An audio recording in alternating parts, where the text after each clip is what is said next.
선한 사람 TV를 애청하고 계시는 국내외에 계시는 성도 여러분, 주의 이름으로 문안 인사드립니다. 지난 시간에 이어 두 번째로 미국과 이란과의 전쟁의 결과에 대해서 말씀드립니다. 다섯 번째, 하나님이 벽에 글을 쓰셨다는 것입니다. 연회장 밖에는 무슨 일이 벌어지고 있는지 아무도 관심을 가지지 않았습니다. 바로 그 순간 연회장 석회벽에 사람의 손가락이 나타나 글자를 써 내려갔습니다. 왕궁 촛대 맞은편 석회벽 위로 움직이는 손가락을 본 벨사살 왕의 얼굴이 하얗게 질려 기절초풍하고 있었습니다. 다니엘서 5장 1절에서 6절에 기록된 이 장면에서 벨사살 왕의 무릎이 서로 부딪혔고 다리의 힘이 풀렸다고 성경은 묘사하고 있습니다. 그 벽에 써진 글자는 다니엘서 5장 25절에 메네 데겔 우바르신이었습니다. 다니엘은 벨사살 왕 앞에 불려와 하나님이 주시는 지혜로 이 글자를 해석하였습니다. 메네는 하나님이 벨사살 왕의 나라에 날수를 세워 왕직이 끝나게 되었다는 것이었고, 데겔은 벨사살 왕을 저울에 달아보니 부족함이 발견되었다는 것이며, 우바르신의 의미는 우는 아람어로 접속사인데 그리고라는 뜻이며, 바르신은 나누다, 조각나다는 뜻으로 왕의 나라가 분리되어 메대와 바사 사람에게 나누어 준다는 것이었습니다. 팁으로 다니엘은 바벨론 나라의 총리가 된 선지자로서 자기 이름까지도 하나님은 나의 심판자라고 지었습니다. 유다 지파 출신이며 하나님의 종말적 승리를 예언하는 각양 이상을 본 선지자였습니다. BC 605년경에 제1차 바벨론 포로로 끌려갔으나 느부갓네살 왕의 꿈을 해석하여 고위직에 올랐습니다. 그는 벨사살 왕이 본 이상을 해석하였고 바벨론 멸망 후에도 메대의 다리오와 바사의 고레스 치하에서 60여 년간 고위 정치가로 활동한 민첩한 선지자였습니다. 이를 미루지 않고 가장 재빠르게 처리하여 일의 성공을 성취하는 자라는 뜻입니다. 즉각적으로 해석하여 주므로 왕은 안도할 수 있었고 때가 되어 하나도 틀림없이 성취되었습니다. 그리고 다니엘이 예언을 해석한 대로 즉각적으로 그날 밤 안에 이루어졌습니다. 바사 즉 이란의 고레스 왕의 군대가 유프라테스 강의 물길을 돌려 성벽 아래를 통해 성 안으로 흘러 들어오게 하였습니다. 세상에서 가장 견고하게 쌓은 바벨론의 성벽은 그렇게 하룻밤 사이에 무력화되었고 벨사살 왕은 그날 밤 죽임을 당하였다고 다니엘 5장 30절에 말합니다. 인간이 쌓은 바벨탑도 허무하게 무너지고 전차 2대가 나란히 달리는 바벨론의 옹벽도 일시에 무너져 내렸습니다. 나라도 메대와 바사로 나누어졌습니다. 바벨론 제국은 하나의 연회가 끝나기도 전에 역사 속으로 사라져 버린 것입니다. 그리고 바사 즉 이란의 고레스 왕은 하나님의 말씀대로 실천하였습니다. 에스라 1장 3절에 이스라엘의 하나님은 참 신이시라. 너희 중에 그의 백성된 자는 유다 예루살렘으로 올라가서 이스라엘의 하나님 여호와의 성전을 건축하라. 그는 예루살렘에 계신 하나님이시라라고 했습니다. 포로인 유다 백성들이 무슨 힘으로 고향으로 돌아갈 엄두를 낼 수 있었겠습니까? 하나님의 타임 스케줄대로 한치의 격차도 없이 고레스 왕의 칙령으로 고향으로 돌아가라는 명령을 내렸고 예루살렘 성전을 다시 건축하라고 명령했으며 심지어 성전 건축에 필요한 비용과 물자까지 지원해 주었습니다. 에스라 1장 1절에서 4절 바사왕 고레스 원년에 여호와께서 예레미야의 입을 통하여 하신 말씀을 이루게 하시려고 바사와 고레스의 마음을 감동시키시매 그가 온 나라에 공포도 하고 조서도 내려 이르되 바사왕 고레스는 말하노니 하늘의 하나님 여호와께서 세상 모든 나라를 내게 주셨고 나에게 명령하사 유다 예루살렘의 성전을 건축하라 하셨나니 이스라엘의 하나님은 참 신이시라. 너희 중에 그의 백성된 자는 다 유다 예루살렘으로 올라가서 이스라엘의 하나님 여호와의 성전을 건축하라. 그는 예루살렘에 계신 하나님이시니라. 그 남아있는 백성이 어느 곳에 머물러 살든지 그곳 사람들이 마땅히 은과 금과 그 밖의 물건과 짐승으로 도와주고 그 외에도 예루살렘에 세울 하나님의 성전을 위하여 예물을 기쁘게 드릴지니라 하였더라라고 기록되어 있습니다. 이방 나라의 왕이 자신도 모르는 사이에 하나님의 도구가 되어 하나님의 뜻을 이룬 것입니다. 70년이라는 기나긴 포로 생활이 끝나고 유다 백성들은 눈물을 흘리며 고향 땅을 향해 나아갔습니다. 하나님께서 바사왕 즉 이란의 고레스를 통해 이 모든 것을 이루신 것입니다. 이 바사가 지금 이란이라는 땅인데 이렇게 성경의 역사 속에서 처음 등장합니다. 하나님의 백성들을 고향 땅으로 돌려보내는 은혜의 도구로 쓰임받은 땅이었습니다. 그러나 성경은 이 땅에 대해 그것으로 끝나지 않는 훨씬 더 깊고 무거운 이야기를 품고 있습니다. 그 이야기를 계속해 보겠습니다. 여섯째, 선지자들에게 보여준 환상. 그 첫째, 다니엘서의 예언. 다니엘서를 참고하면 다니엘은 바벨론의 포로 시절을 온몸으로 살아낸 사람입니다. 어린 나이에 예루살렘에서 포로로 끌려가 이방 왕궁에서 교육을 받았지만 결코 자신의 하나님을 버리지 않았던 환경의 지배를 받지 않는 깨어있는 청년이었습니다. 왕의 금령을 알면서도 하루 3번씩 하나님께 기도하였습니다. 사자굴에 던져져도 두려워하지 않았고 새 친구가 풀무불 속에 던져질 때도 하나님을 부인하지 않았습니다. 바사 즉 이란 페르시아 제국이 바벨론 제국을 무너뜨리는 시대적 전환기에도 다니엘은 제2인자의 자리를 잃지 않았습니다.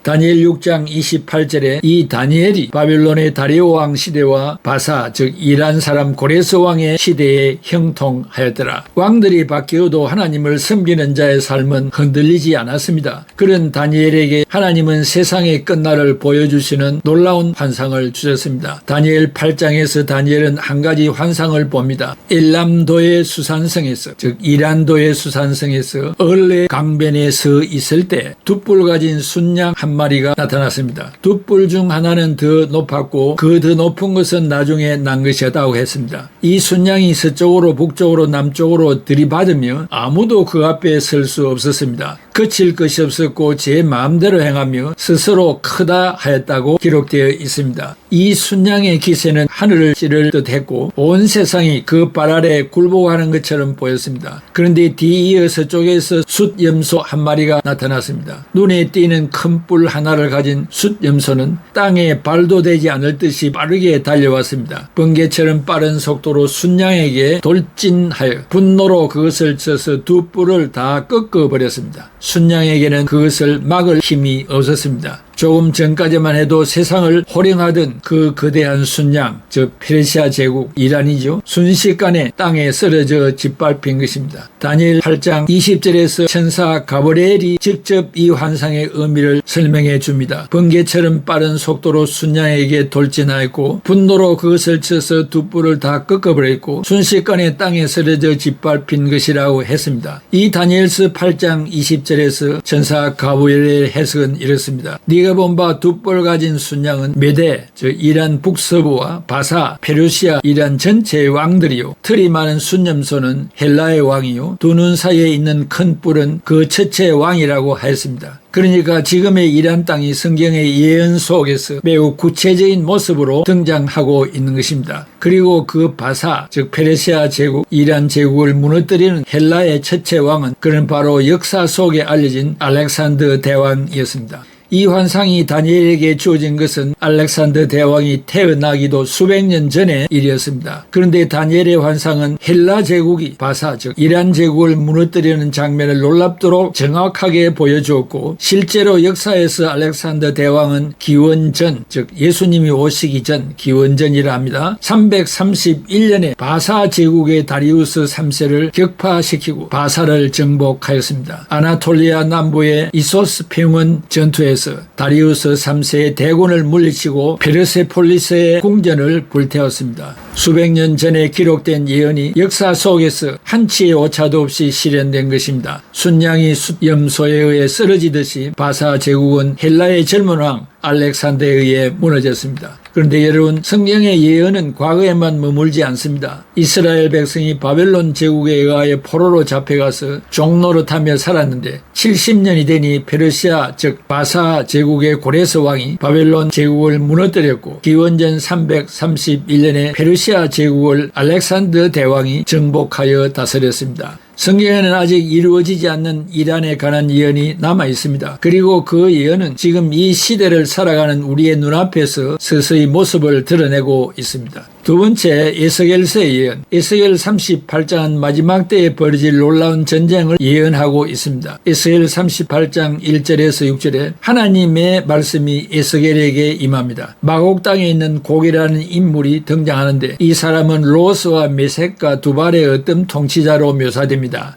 이 곡이 거대한 연합 세력을 이끌고 이스라엘을 침공하는 장면이 그려지는데 그 연합군의 목록 속에 바사, 즉 이란이 등장합니다. 에스겔 38장 5절에서 바사, 이란의 구스와 붓이 다 방패와 투구를 갖추었다고 기록하고 있습니다. 여러분 이 구절을 천천히 읽어보십시오. 마곡의 곡이 이끄는 대규모 연합 세력이 이스라엘을 침공하는 장면인데 그 연합 세력의 핵심 구성원으로 바사 곧 이란이 명시되어 있는 것입니다. 이것은 2500년 전에 기록된 말씀입니다. 그런데 이 순간 세계 정세를 한번 둘러보십시오. 이란은 이스라엘과 어떤 관계에 있습니까? 이란은 공개적으로 이스라엘의 존재를 부정하며 그 나라를 지도 위에서 지워버리겠다고 몇 차례 선언해온 나라입니다. 에스겔이 기록한 그 구도가 놀랍도록 지금의 현실과 겹치고 있는 것입니다. 더 나아가서 에스겔이 언급한 곡의 정체에 대해 생각해 보겠습니다.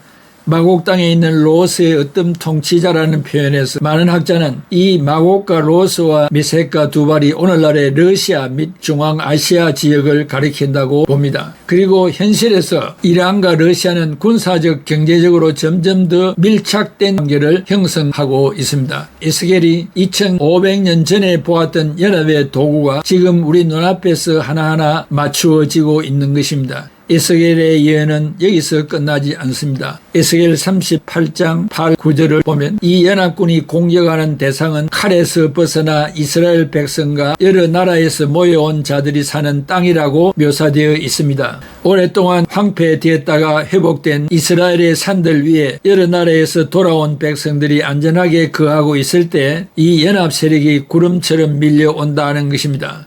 여러분 이 묘사가 지금의 이스라엘과 얼마나 정확하게 일치하는지 생각해 보십시오. 이스라엘은 2000년 동안 나라 없이 전 세계에 흩어져 살다가 1948년에 기적적으로 나라를 회복하였습니다. 여러 민족 가운데서 모인 자들이 사는 땅이라는 에스겔의 묘사는 오늘날 이스라엘의 모습을 정확히 그리고 있는 것입니다. 에스겔 38장 18절에서 23절까지를 보면 곡이 이스라엘 땅을 치러 올라올 때 하나님이 직접 개입하시는 장면이 나옵니다. 그날에 이스라엘 땅에 큰 지진이 있어서 바다의 고기와 공중의 새와 들의 짐승과 땅 위에 기는 모든 것과 지면에 있는 모든 사람이 내 앞에서 뜰 것이며 산들이 무너지고 절벽이 떨어지고 모든 성벽이 땅에 무너지리라고 하셨습니다. 그리고 내가 그에게 홍수와 큰 우박과 불과 유황으로 비를 내리리라고 선언하였습니다. 하나님께서 직접 이스라엘을 공격하는 세력을 심판하시겠다는 것입니다.